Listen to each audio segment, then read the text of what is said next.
Assalamu alaikum, I'm Professor Dr. Hayder Mubarak. This is a presentation to practical aspects of anatomy of the scalp and face. Starting with the scalp is the soft tissue over the calvaria of the scalp.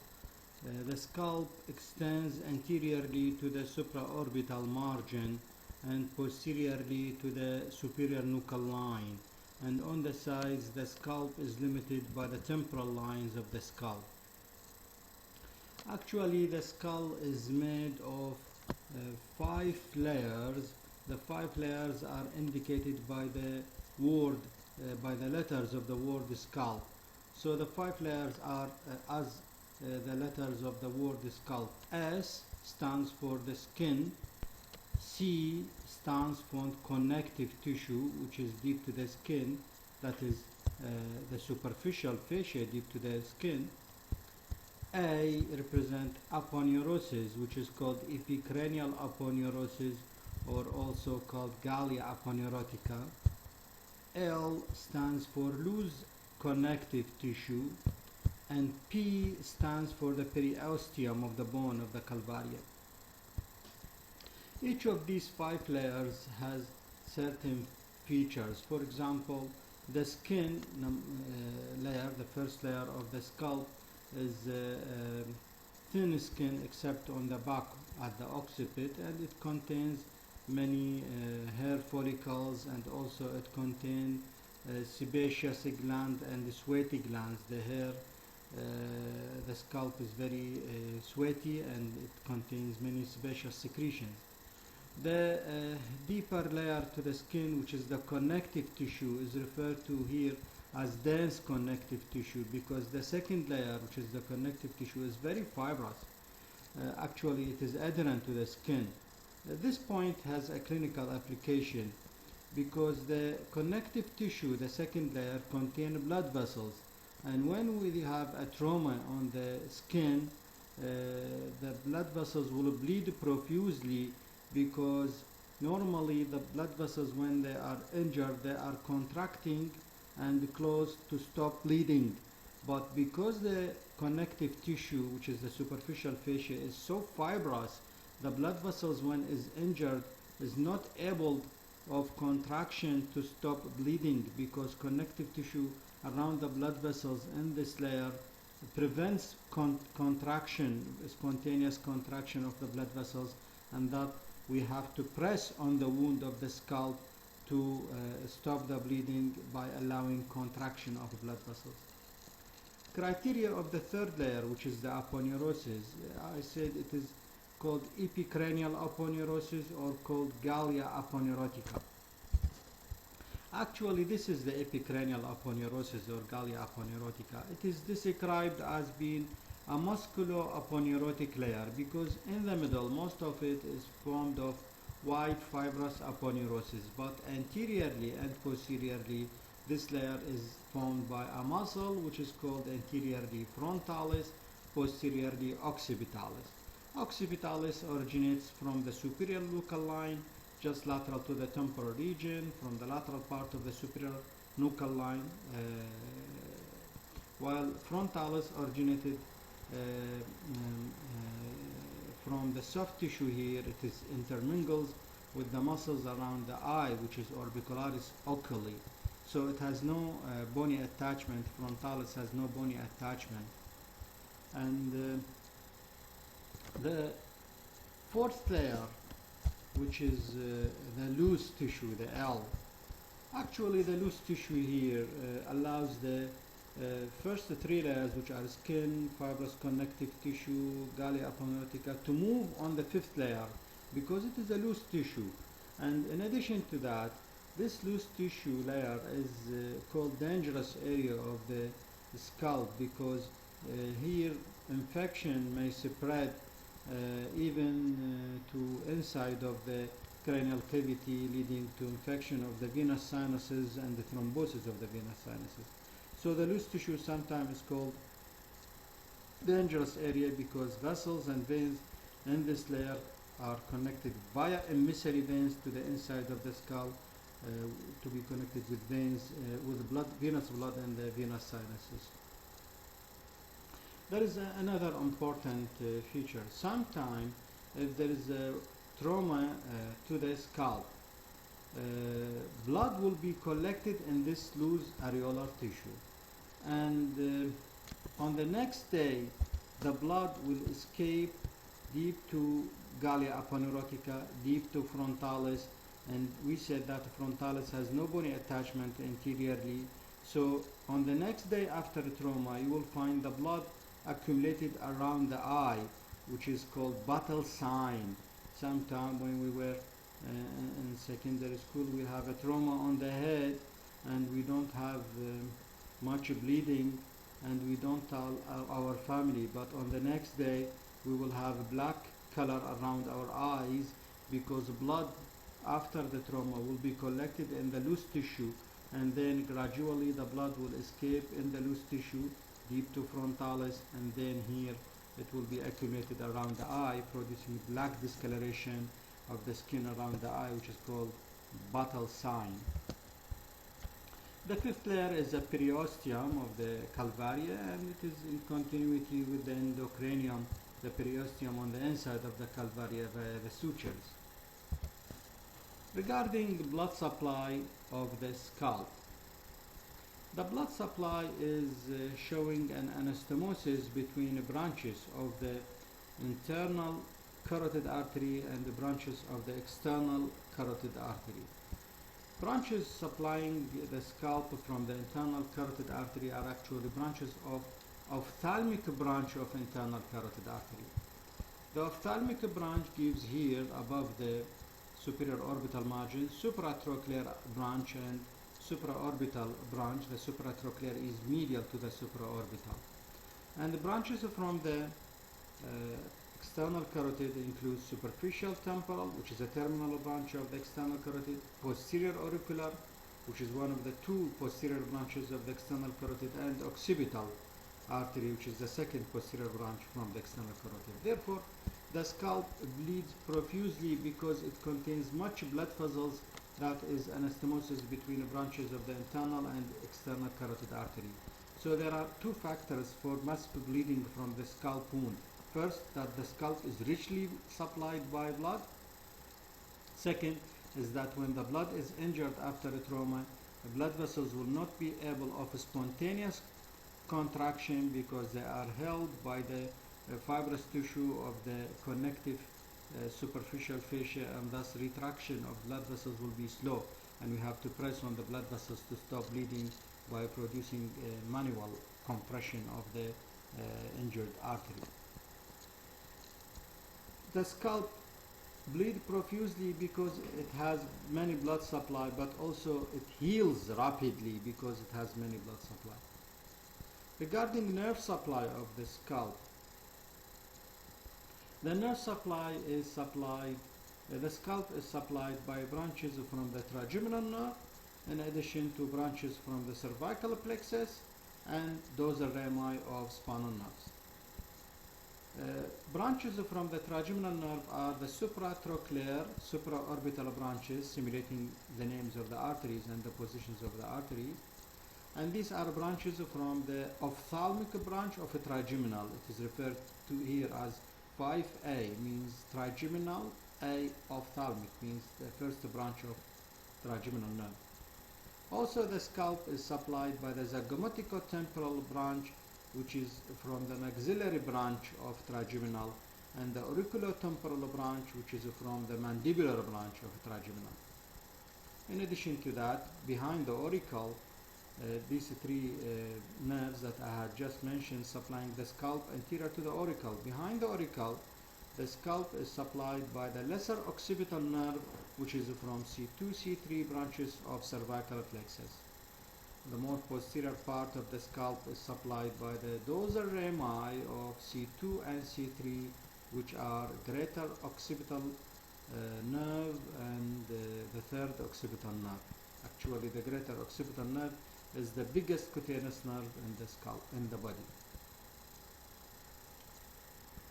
Venous drainage follows the arteries, the same of the arteries, but we have to say that the supratrochlear and supraorbital veins unite at the medial angle of the eye to produce angular vein, because it lies at the medial angle of the eye, so it is called angular vein, resulting from union of supratrochlear and supraorbital veins. The angular vein descends down as the facial vein. The facial vein then unite with the anterior division of retromandibular vein to form common facial vein that is a tributary of the internal jugular vein. Of course, in regard to the nerve supply, I forget to tell you that frontalis and occipitalis muscles are supplied by the facial nerve. Because they are muscles, they need motor nerve supply. Lymphatics of the scalp are drained mainly to the lymph nodes in the neck.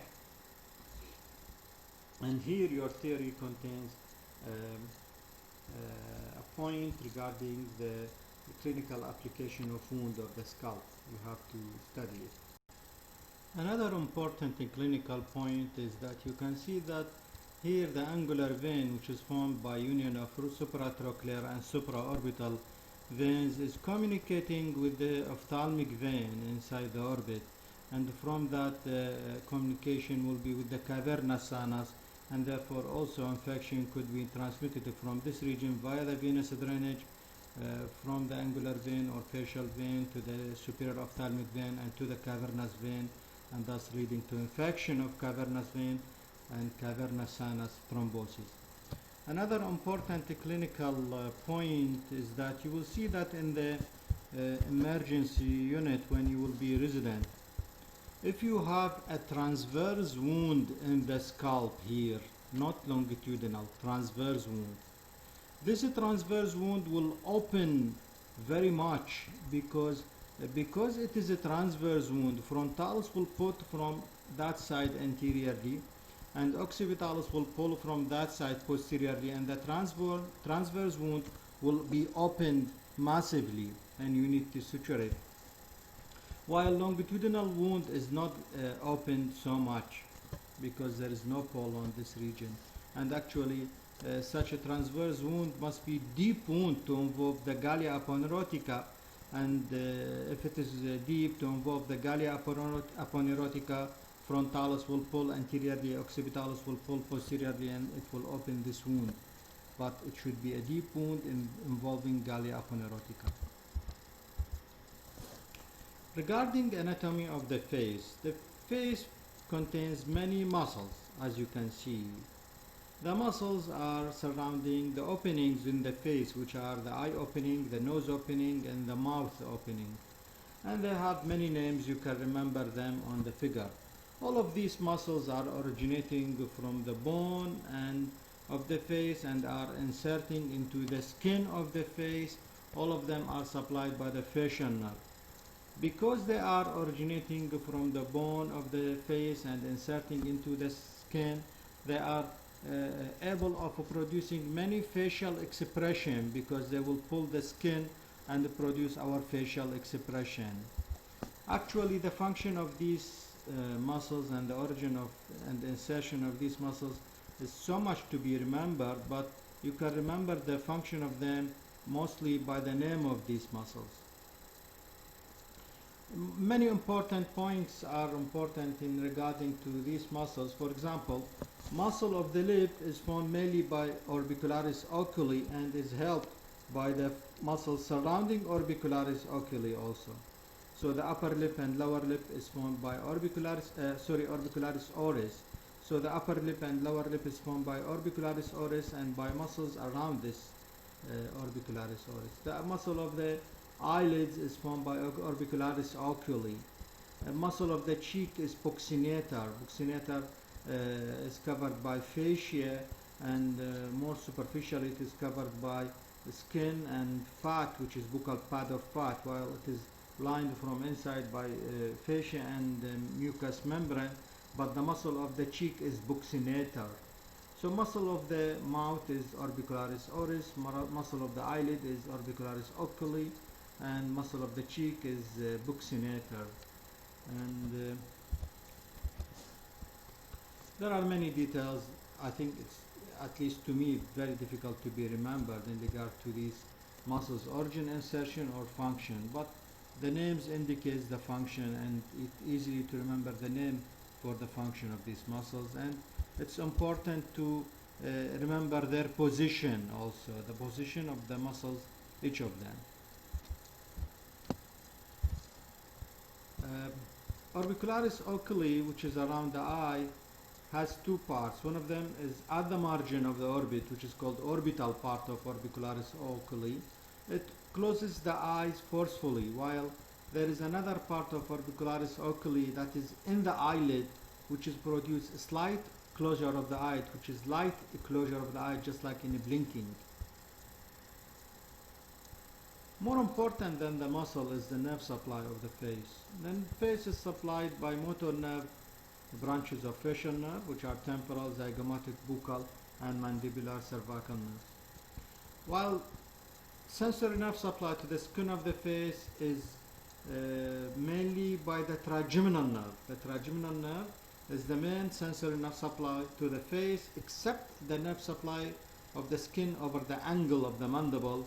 This region is supplied by the great auricular branch of from the cervical plexus.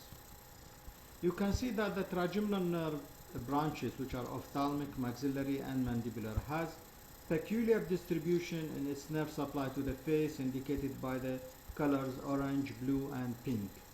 And you can see that these regions are supplied by branches from the ophthalmic, branches from the maxillary, and the branches from the mandibular branches of the trigeminal, and you can remember it easily by following the colors.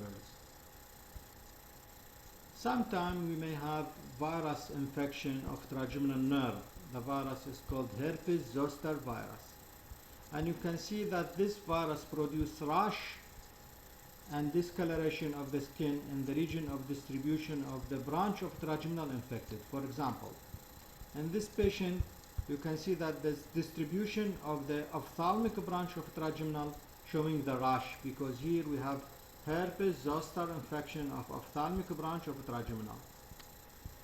In regard to facial nerve injury, sometimes the facial nerve could be injured at the stylomastoid foramen. So all of the muscles of the face will be paralyzed, as you can see in this woman. When we tell this woman to open her mouth, she will open it on the left side, because this is the normal side. The right side here is paralyzed. She cannot pull her mouth laterally from the right side. So this is the normal side. This is the paralyzed side, because here facial muscles of expression are paralyzed because the facial nerve is injured at the stylomastoid foramen. This condition is called facial palsy, and because the injury is to the facial nerve, it is called lower motor facial nerve palsy. In order to differentiate this lower motor facial nerve palsy from upper motor facial nerve palsy, that is injury to the facial nerve nucleus and pathway in the brain. In that condition, the injury is to facial nerve outside the brain.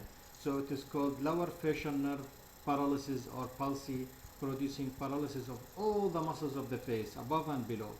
But if the facial nerve is injured inside the brain, you will have only paralysis of the lower facial muscles.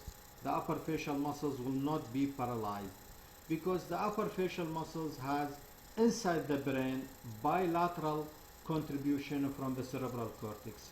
So if you have a patient with paralysis of facial muscles above in the forehead and below, this is a cut to the facial nerve, and this is a lower facial nerve injury, lower motor facial nerve palsy. But if the patient has only lower muscles paralysis, the forehead wrinkles are produced normally, this is an upper facial nerve injury inside the brain. Another important features or the anatomical description to the face is blood supply to the face. You know that blood supply to the face is via the facial artery and facial vein, and you can see here that the facial artery is branched from the external carotid artery. It enters the face at the inferior angle of masseter muscle, running in a tortuous course toward the medial angle of the eye, and behind the facial artery is the facial vein. Of course, In the face, the muscles of facial expressions that I had just described it are in the superficial fascia, and in the face you don't have deep fascia. You have only skin, superficial fascia, and then directly the bone. And so the facial artery and the facial vein run in the superficial fascia of the face. Actually, the face is not only supplied by branches from the facial artery, the face is also supplied by branches from the maxillary artery, which is a terminal branch from the external carotid, and also branches from the ophthalmic artery, which is a branch from the internal carotid artery. And the red arrow, green arrow, and the blue arrow representing the name of these branches and their position. An important clinical point here that the region of the lower nose and upper lip is the dangerous area of the face, because this region of the lower nose and upper lip is the venous drainage of this region, the lower nose and upper lip, is communicating with the pterygoid venous plexus, and infection of boil in the lower nose and upper face may transmit it to the pterygoid venous plexus, and then from this pterygoid venous plexus to the cavernous sinus, producing infection of cavernous sinus, which is leading to cavernous sinus thrombosis that leads to death. And don't forget here that the angular vein is also communicating with the cavernous sinus via the superior ophthalmic vein, and also infection here may be transmitted to cavernous sinus, resulting in its infection and thrombosis, and it is a fatal condition. These are the most features of the face and the scalp. Thank you.